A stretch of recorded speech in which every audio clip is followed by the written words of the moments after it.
Hi అండి. ఈరోజు catering స్టైల్లో ఆలు క్యారెట్ కుర్మా చేసుకుందాము. అన్నంలోకి, రోటీస్లోకి, పులావ్లోకి చాలా టేస్టీగా ఉంటుంది.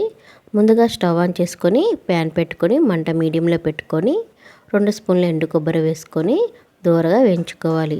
ఇలా వేగుతున్నప్పుడే బిర్యానీ ఆకు, 1 ఇంచు చెక్క, 2 లవంగాలు, 2 ఇలాచీ కూడా వేసుకొని ఎండు కొబ్బరి ముక్కలు కొంచెం దూరగా వేగనివ్వాలి. ఇలా వేగిన తర్వాత 2 స్పూన్ల నువ్వులు కూడా వేసుకొని 1 నిమిషం బాగా నువ్వులు కూడా చిటపట అనే వరకు వేగనిచ్చి స్టాప్ చేసుకొని పక్కన పెట్టుకొని చల్లారనివ్వాలి.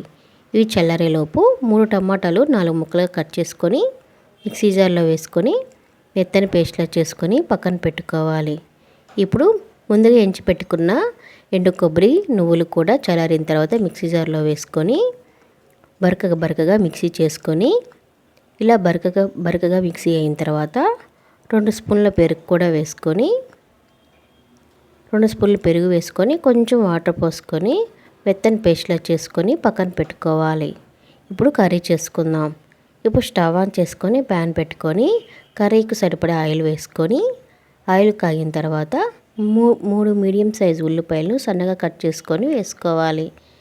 ఈ ఉల్లిపాయలు వేగుతున్నప్పుడే 1 రెమ్మ కరివేపాకు, 2 పచ్చిమిర్చి ముక్కలు కూడా వేసుకొని ఉల్లిపాయలు బ్రౌన్ కలర్ వచ్చే వరకు వేగనివ్వాలి. ఇలా పచ్చిమిర్చి ముక్కలు కూడా వేసుకొని ఉల్లిపాయలు బ్రౌన్ కలర్ వచ్చే వరకు ఒక 2 నిమిషాలు వేగనివ్వాలి ఆయిల్లో. ఇలా వేగిన తర్వాత 1 స్పూన్ అల్లం వెల్లుల్లి పేస్ట్ కూడా వేసుకొని అల్లం వెల్లుల్లి పేస్ట్ పచ్చివాసన పోయే వరకు ఆయిల్లో వేగనివ్వాలి.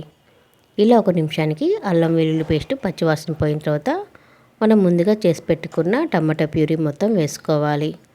ఇలా ప్యూరీ వేసుకొని ఒకసారి బాగా కలుపుకొని కర్రీకి సరిపడా 1.5 స్పూన్ ఉప్పు, 1/2 స్పూన్ పసుపు వేసుకొని ఉప్పు పసుపు బాగా కలిసే వరకు 1 నిమిషం బాగా కలుపుకొని టమాటాలో పచ్చిదనం పోయి ఆయిల్ పైకి వచ్చే వరకు వేగనివ్వాలి. ఒక 2 నిమిషాలు మూత పెట్టుకొని వేగనివ్వాలి. ఇలా వేగిన తర్వాత ఒకసారి బాగా కలుపుకొని అడుగంటకుండా ఇప్పుడు 1 స్పూన్ కారం కూడా వేసుకోవాలి. 1 స్పూన్ కారము, 1/2 స్పూన్ గరం మసాలా, 1 స్పూన్ జీలకర్ర ధనియాల పొడి కూడా వేసుకొని మసాలా అంతా బాగా పట్టే వరకు టమాటా గ్రేవీకి ఒక 2 నిమిషాలు బాగా కలుపుకోవాలి. ఇలా కలుపుకున్న తర్వాత కొంచెం ఆయిల్ వచ్చే వరకు వేగనివ్వాలి. ఇలా వేగిన తర్వాత మనం మిక్సీ చేసి పెట్టుకున్న ఎండు కొబ్బరి, నువ్వుల పేస్ట్ కూడా వేసుకొని ఒకసారి బాగా కలుపుకొని మసాలా అంతా బాగా ఒక 2 నిమిషాలు ఉడికించుకోవాలి. ఇలా ఉడికిన తర్వాత మనం ముందుగా కట్ చేసి పెట్టుకున్న క్యారెట్, ఆలును చిన్న ముక్కలుగా కట్ చేసుకొని వేసుకోవాలి. నేను 3 క్యారెట్లు, 3 ఆలుగడ్డలు తీసుకున్నాను. ఇప్పుడు ఈ మసాలా అంతా బాగా పట్టే వరకు క్యారెట్లకు, ఆలుకి 1 నిమిషం బాగా కలుపుకొని మూత పెట్టుకొని ఒక 2 నిమిషాలు మగ్గించుకోవాలి. ఇలా మగ్గిన తర్వాత ఒకసారి బాగా కలుపుకొని అడుగంటకుండా 1 గ్లాస్ వాటర్ పోసుకోవాలి. మిక్సీ జార్లో కూడా ఇంకొంచెం వాటర్ పోసుకొని అవి కూడా పోసుకొని ఒకసారి మొత్తం బాగా కలిసే వరకు కలుపుకొని ఉప్పు, కారం, పులుపు కూడా అడ్జస్ట్ చేసుకొని మూత పెట్టుకొని మీడియంలో మంట పెట్టుకొని ఒక 10 నిమిషాలు ఉడికించుకోవాలి.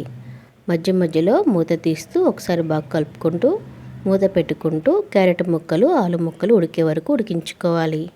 ఇలా ఉడికిన తర్వాత చివరిలో కొత్తిమీర కూడా వేసుకొని ఒకసారి బాగా కలుపుకొని స్టాప్ చేసుకొని సర్వ్ చేసుకుంటే ఎంతో టేస్టీగా క్యాటరింగ్ స్టైల్లో ఆలు క్యారెట్ కుర్మా రెడీ. ఇది అన్నంలోకి, రోటీస్లోకి, పులావ్లోకి చాలా టేస్టీగా ఉంటుంది. ఈ వీడియో మీకు నచ్చితే లైక్ చేయండి, షేర్ చేయండి, సబ్స్క్రైబ్